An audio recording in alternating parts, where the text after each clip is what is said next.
Au nom du Père et du Fils et du Saint-Esprit. Amen. La paix de Jésus soit dans votre maison, sa paix et sa joie. Alléluia. Nous lisons le Saint-Évangile selon saint Marc, chapitre 13, versets 24 à 32. La venue du Fils de l'homme. Mais après cette épreuve, d'autres jours viendront. Alors le soleil s'obscurcira, la lune ne donnera plus sa clarté. Les astres tomberont du ciel et l'univers entier sera ébranlé. Alors on verra le Fils de l'homme venant sur les nuées du ciel avec puissance et grande gloire. Il enverra les anges rassembler ses élus des quatre points du ciel, les plus lointains de l'univers.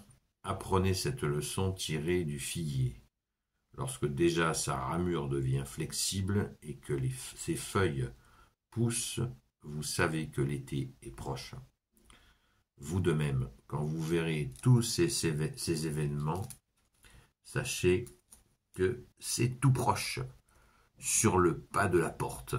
En vérité, je vous le dis, cette génération ne passera pas, que tout cela n'arrive. Le ciel et la terre passeront, mes paroles ne passeront pas. Quant à ce jour, quant à cette heure, personne ne les connaît, pas même les anges dans le ciel, pas même le Fils, seul le Père. Merci Jésus, alléluia. On va lire, en ce beau dimanche, on va lire l'exégèse. Marc vient de conclure les avertissements de Jésus à ses apôtres. Il est facile de voir que maintenant, il ne s'adresse plus directement à ses apôtres. Il ne donne pas davantage de consignes pour ces jours-là, parce qu'il n'y aura alors aucun moyen d'échapper. La brève mention des jours du Fils de l'homme, c'est-à-dire de sa venue glorieuse, au verset 24-27, veut avant tout marquer le contraste entre le siège de Jérusalem annoncé par de nombreux signes et avant lequel les chrétiens devront fuir, et le jour du jugement qui tombe sur la terre entière et est accompagné d'une résurrection des élus. Cette brève évocation du dernier jour est faite de citations d'Isaïe. Le texte ne décrit pas ce qui ne peut être imaginé. Il rappelle que l'histoire court vers un terme. On aimerait peut-être que les découvertes de la science permettent à des années de vieillards de s'éterniser dans un monde où l'on n'aurait plus besoin d'enfants. L'Évangile impose une autre perspective. Le monde, avec ses limitations et son péché, rejoindra, non sans douleur, l'éternité de Dieu. Les anges et la trompette faisaient partie du décor lorsqu'on parlait du jugement de Dieu.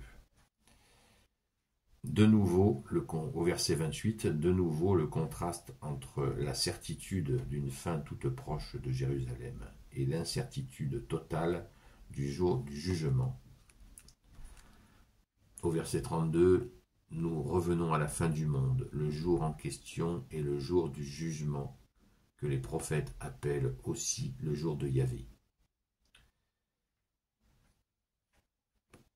À propos de cette révélation, quand Jésus nous dit « Nul ne connaît ce jour, pas même les anges, uniquement le Père, pas même le Fils, même pas le Fils, seul le Père. Certains en sont troublés. Jésus n'est-il pas Dieu, comme le Père ? N'oublions pas que si Jésus est vrai Dieu, né du vrai Dieu, comme nous le proclamons dans le Credo, il est également et inséparablement né de la femme. La connaissance infinie de Dieu ne peut pas être contenue dans l'esprit humain de Jésus. Donc, c'est Jésus est vrai Dieu, il est aussi vrai homme. Il n'a pas accès à toute la connaissance de Dieu en s'étant fait homme. On appelle ça la contrainte du corps. Ça peut paraître troublant chez certains, mais ça paraît évident quand on réfléchit un peu. Merci Jésus. Qu'est-ce que ça veut dire? Ça veut dire que Dieu ne peut pas se faire homme en faisant semblant. C'est ça le fond de l'affaire. Et oui, comme Jésus est venu par la Vierge Marie, il a authentiquement aimé sa mère, qui nous a donné d'ailleurs notre Sainte Mère Marie. Il n'a pas fait semblant. Il n'a pas fait style comme dans les films. Hop, il utilise un corps pour se promener en tant que Dieu. Non, ça c'est du cinéma. Jésus a vécu authentiquement sa vie d'homme. Il a authentiquement aimé sa mère. Il a authentiquement aimé son père putatif, comme on dit, qui n'est pas... Vous savez que Jésus est né d'une manière totalement surnaturelle, pas par l'action d'un homme, mais pourtant, il a aimé son père, qu'il a soutenu tous les jours pour grandir, le grand Saint Joseph. Il l'a aimé infiniment, comme un père, comme pour sa mère. Il n'a pas fait semblant d'aimer les gens. Vous savez qu'à plusieurs reprises, Jésus pleure, notamment à la résurrection de Lazare. Jésus pleure, parce qu'il aimait. Et il y a d'autres moments où Jésus pleure. C'est l'homme, c'est sa part humaine.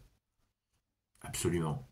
Il faut bien, méfiez-vous de ceux qui vous disent Jésus ne peut pas être Dieu, parce qu'il sait, il doit savoir la date de son retour glorieux. Bien sûr, en tant que Dieu, là où il le sait, puisqu'il est auprès du Père, dès le commencement. Mais quand il s'est fait homme, eh bien, il y a des situations, quand Jésus meurt sur la croix, et qu'il dit « Père, pourquoi m'as-tu abandonné ?» Il récite un psaume qu'il a appris en tant qu'homme, un psaume hébreu, un psaume juif, que les Juifs apprenaient les psaumes. Et Jésus avait appris les psaumes et il l'a dit au moment de sa mort. C'est l'humain qui parle. Vrai Dieu et vrai homme. Voilà. Alors, tranquillisons-nous. Il n'y a pas de supercherie. Au contraire, c'est l'authenticité.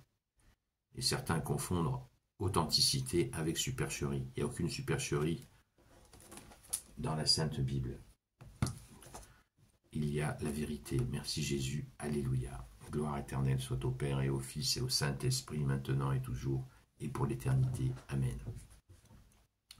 Ô Jésus, toi qui peux tout et qui portes tout, toi le Sauveur, toi l'Emmanuel, je te confie toutes celles et ceux qui regarderont cette vidéo, ainsi que leurs proches, selon ta seule volonté, ô Jésus.